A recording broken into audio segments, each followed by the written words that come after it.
Hi guys, welcome back to my channel. I am Dani, co-founder and head baker of Vida Bakery. If you're familiar with our channel, you know that I am not anymore in our flat kitchen. We are in our shop kitchen and it's so beautiful. If you want me to show you the kitchen and the shop around, just leave that in the comments below and I'll make sure I make a video showing you everything we have, everything we do, and everything in more detail. I would love to do that. So this is our beautiful tools wall and we actually use every single one of them. When I display them there, I couldn't believe how many stuff we had, but we actually go through all of that. So that's really awesome. Today I'm going to show you how to do a chocolate ganache. I know you always ask about this on our Instagram account because when we do beautiful cakes, chocolate cakes or any kind of cakes, we always do some dripping chocolate on the sides, and you love that. So today I'm gonna show you how we do our ganache and I hope you enjoy that and you do it at home. And that's it, let's get started. Our ganache is coconut oil base. So that means if you're familiar with coconut oil, you know it's pretty much dependent on room temperature. So if your room is gonna be really warm, the ganache or the coconut oil is gonna melt. And if it's not that warm, then it's gonna be like this kind of texture. And if it's this super cold, then it's gonna be firm like butter or something like that. So today is quite cold and warm and all kinds of weather because London is going crazy. So it's this temperature. So I'm going to melt it.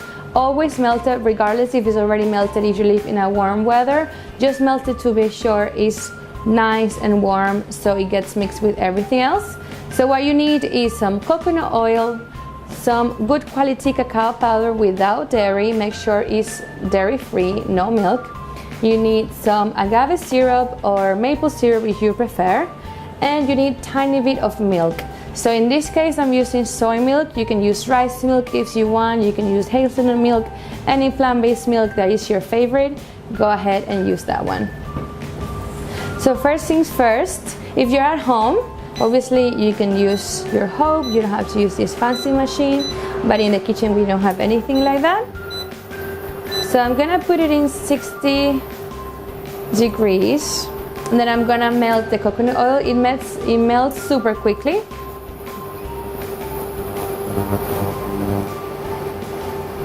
So I'm just gonna put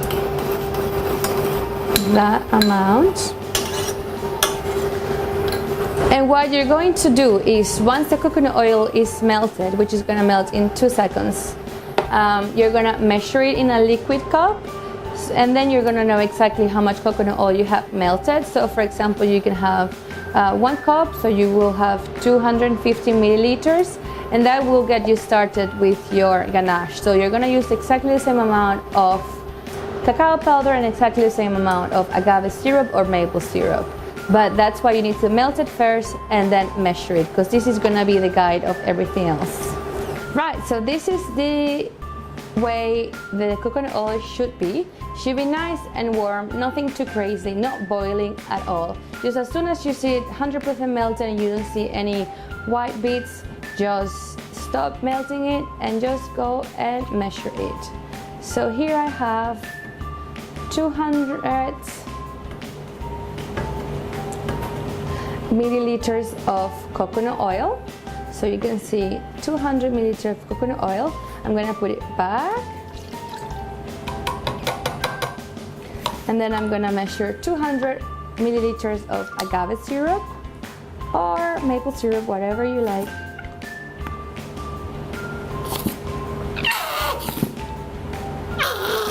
Well, that's exactly 200, that's really lucky.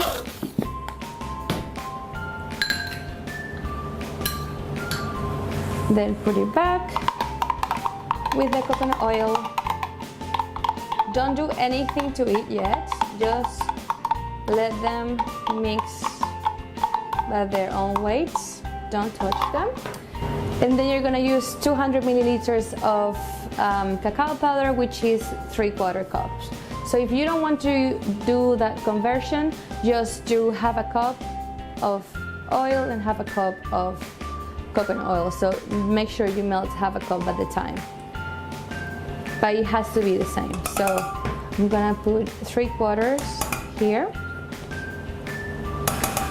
And then as you saw, I'm not touching anything, I'm not doing anything to it, and that's when my whisk comes handy. So you're gonna start whisking it.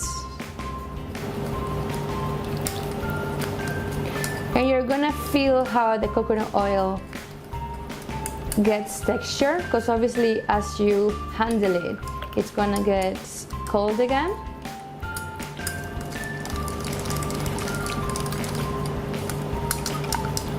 And then at this point, when it's nice and shiny, you want to stop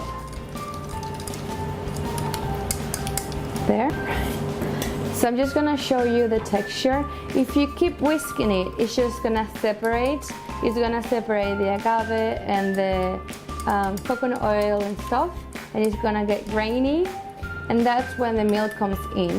So just to put a tiny bit of milk, mix it again, it should be nice and shiny again. So this is the consistency you want your ganache to be.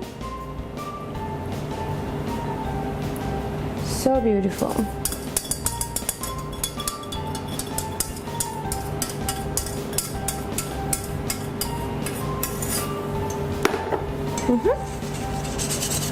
This is perfect. So my room today is at the exact temperature, and it's helping the coconut oil to stay stable. So I didn't use any milk today, but make sure you check my next video or any video where I use ganache, because I'm gonna put this now in the fridge and it's gonna set, and then when I melt it, I add tiny bit of milk at a time so I can show you exactly the texture you need. So if you are in a climate like what we have now in London, maybe you don't need to add any milk, but this is how your ganache should look.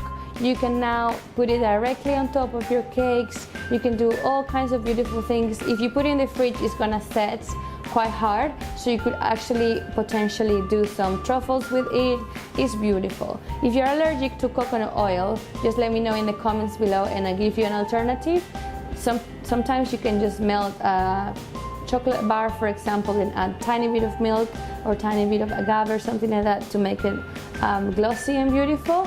So just let me know what you think about this recipe. I'm happy to share any tips with you. But yeah, now this is how we do our ganache. Now you know.